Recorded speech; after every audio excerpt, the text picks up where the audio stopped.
It's been about a year since I've blogged any sort of updates to my sites, and in the past year, I've been to a couple dozen or more chiropractic, medical visits, massage, uh, hospital for checkups. Once because I thought my heart was the issue and I had some pain in my chest, but my heart's fine.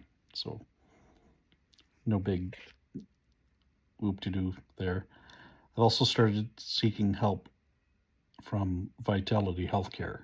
It's on Oakland and Portage, by the way. I can enjoy what they're showing me so far. I started having them look at what my food sensitivities were, um, issues with perhaps what supplements I'm not taking, what supplements are hurting me, which are helping more. Um, and if they're, of course, the foods, and that brought up that I shouldn't eat peas. I'm like, well, I don't like peas anyway. So that was kind of cool. No turkey, which a couple days before that, I had tasted some turkey and I didn't like the taste of it anymore. So I stopped eating it. And then they told me, oh, you shouldn't eat turkey. I was like, okay. Stay away from coffee and tea. Never really liked it my entire life. So I really haven't. It always gave me headaches. Stuff like that would happen.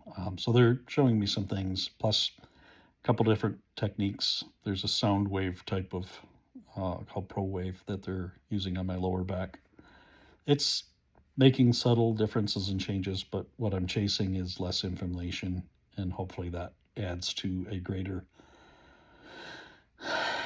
time to completion for me, so that I no longer have the back pain issue and I can sit longer. I'm sitting in my medical chair right now, which helps a little bit because I can vary the position on and off, but I can't last all day in it yet.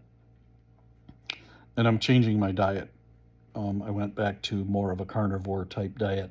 I still eat some sugars here and there, but the bulk, 90% or so of my diet, is beef, chicken. I stay away from fish for the most part, except for a couple times a year. They told me also I have a wheat and gluten sensitivity, even though it doesn't show up medically, and I've never tested negatively for all the other uh, tests that I've had for reactions. And one of the side effects of the pain is still I start getting tired and I start losing the words that I really want to say. So that's kind of what's happening here as well. Even though I wrote out most of what I wanted to say, it still doesn't help.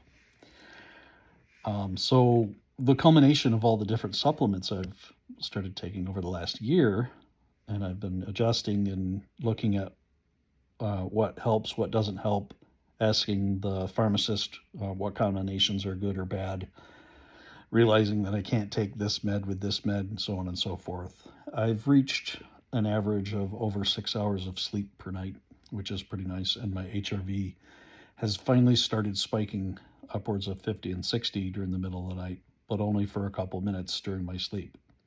I'm taking that as a good sign. HRV for me is around 10 or 15, and at 55 years of age, I shouldn't be getting an average of 10 or 15 HRV. It should be around 40 or more. So getting those spikes means that my body's getting closer to actually being healthy versus the last 6 years of me not having that kind of health. So I'm pretty happy with that.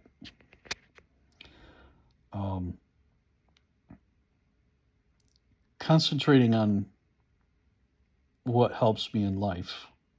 Let's go back to that for a second. It's actually writing down or blogging or getting on and maybe making a video to share that experience. It probably helps other people, I imagine, but it helps me in a dramatic way because it helps me concentrate on what's most important for myself, because I am forcing myself to be conscious of the things I'm paying attention to. And on a subconscious level, I think that helps me reorganize my life kind of on an automatic way. So I like that. And then the other thing that happened recently is I usually go to one-on-one fitness on West Inch. So shameless plug, I really like one-on-one fitness. Their supplements, their people there are just, they are good people. Go see them. Give them some of your time. You'll see what I mean. Um, and there's a gentleman there. I'll call him Uncle Ray. And he and I had some conversations. He opened my mind to a couple different things, such as, would I have rather have not had the cancer? And I'm saying no, or yeah, I mean, totally, 100%. I would rather have not have ever had cancer or any of the other health issues that I've had. Then he asked me the question, who would you rather have had it? And just first thing that leaps into my mind is nobody. I don't wish that on anybody else. And he asked me to concentrate that on it a little more. And there are a couple people on the planet that I think I could handle cancer the way I handled it.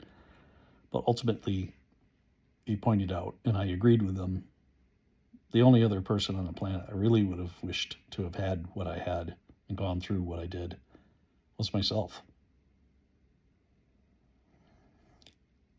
Everything that we go through, we'll call them trials or tribulations or suffering and pain, it's what we're here to learn about. It's what makes life worth living. And I think our job is to impart that to other people. Help them understand how to handle that kind of pain. I really didn't have health concerns until I was 47. I didn't know what that was about. It wasn't something I could conceive of, really. I was there. I tried to be a rock for my family, and when everybody else is, getting sick and dying, but that's not everything either. We all need to learn how to suffer, I imagine, is one of the most darkest kind of parts of life.